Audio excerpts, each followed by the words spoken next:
Bonjour et bienvenue sur Top Plongée. Aujourd'hui, nous abordons les troisième et dernier chapitres de la série de vidéos dédiées à la régulation de la respiration en plongée. Dans ces chapitres, nous allons nous pencher sur les deux cerveaux les plus importants pour nous plongeurs. Je veux parler du cerveau émotionnel et du cerveau conscient. Si vous ne l'avez pas encore fait, je vous conseille de regarder d'abord les deux premiers chapitres.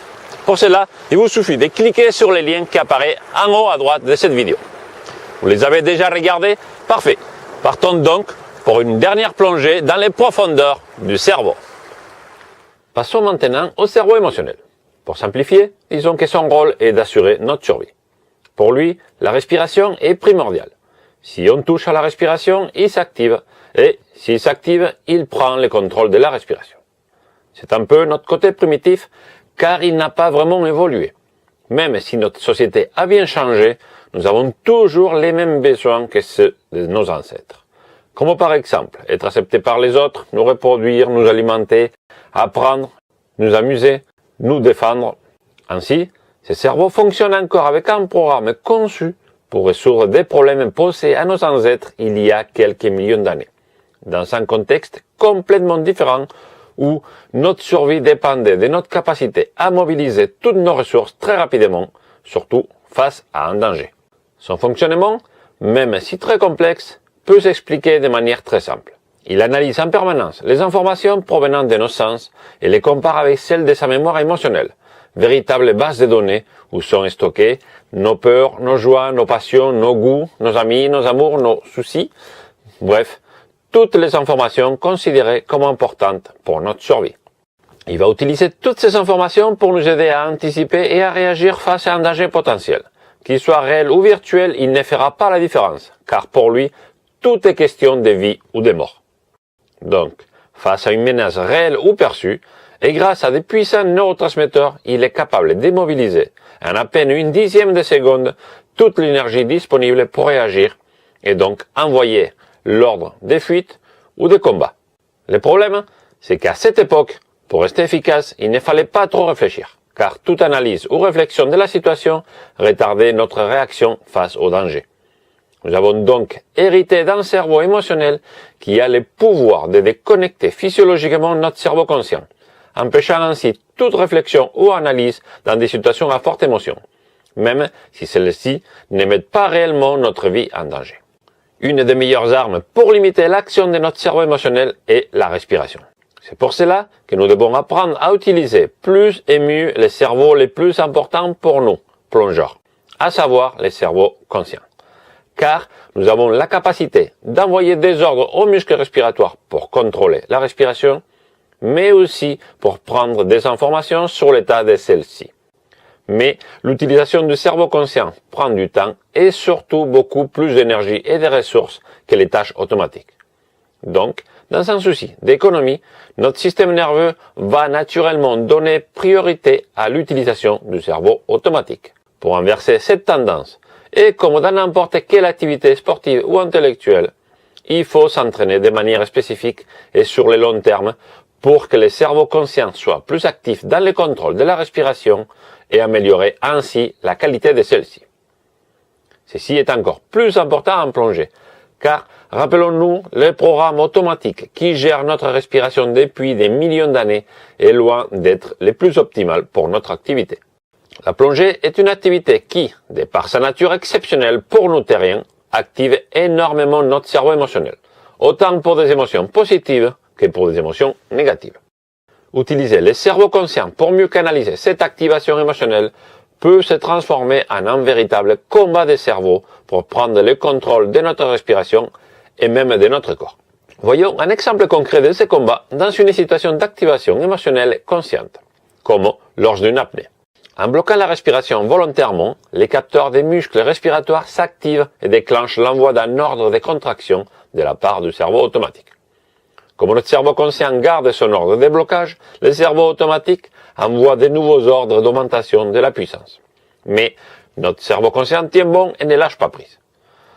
Comme la respiration joue un rôle primordial dans notre survie, cette situation va activer assez rapidement le cerveau émotionnel, qui dans un premier temps va appuyer l'ordre de contraction musculaire, puis très rapidement va entamer un dialogue plus ou moins dur avec notre cerveau conscient dans le but de l'obliger à lâcher prise pour que la respiration reprenne son rythme naturel. L'effet de bloquer la respiration va activer aussi les capteurs chimiques dont les valeurs montantes de CO2 vont augmenter encore plus la puissance de l'ordre et durcir aussi l'intervention du cerveau émotionnel. Pour arriver à ces fins, le cerveau émotionnel va utiliser toute une panoplie d'arguments que chacun ressent différemment et qui vont des simples sensations ou des pensées déplaisantes à la visualisation des images désagréables, voire même funestes.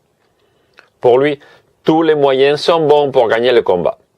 Et en général, il le gagne toujours. En plongée, même si les principes restent les mêmes, nous avons quelques variantes. Voyons ça en détail. Avant la plongée, on retrouve souvent une activation émotionnelle préventive. Le cerveau émotionnel, dans son rôle de prévention, va utiliser toutes les informations de l'environnement et celles de sa base de données pour anticiper un éventuel danger. Il est donc tout à fait logique que n'importe quel être humain avec un minimum de conscience puisse ressentir une légère émotion à l'idée de partir sous l'eau. Émotion liée à l'excitation et au plaisir de plonger, certes, mais aussi à l'appréhension du milieu. Bref, cette activation émotionnelle va, à travers l'adrénaline, activer les systèmes cardiovasculaires, accélérant la respiration et le rythme cardiaque, mais aussi augmentant la température corporelle et activant de manière importante les systèmes musculaires, en augmentant la tension musculaire en prévision d'une éventuelle situation critique. Tout cela a un coût énergétique important et s'accompagne généralement d'une baisse des capacités conscientes, expliquant pourquoi une personne sous les effets du stress n'a pas une véritable conscience de son état et peut avoir des gestes ou des comportements inadaptés malgré une formation ou entraînement préalable. Bien que cet état ne nous empêche pas de plonger, il nous fait partir à l'eau avec moins de ressources physiques et mentales, mais aussi avec un système émotionnel assez actif et susceptible de monter en puissance à la moindre occasion.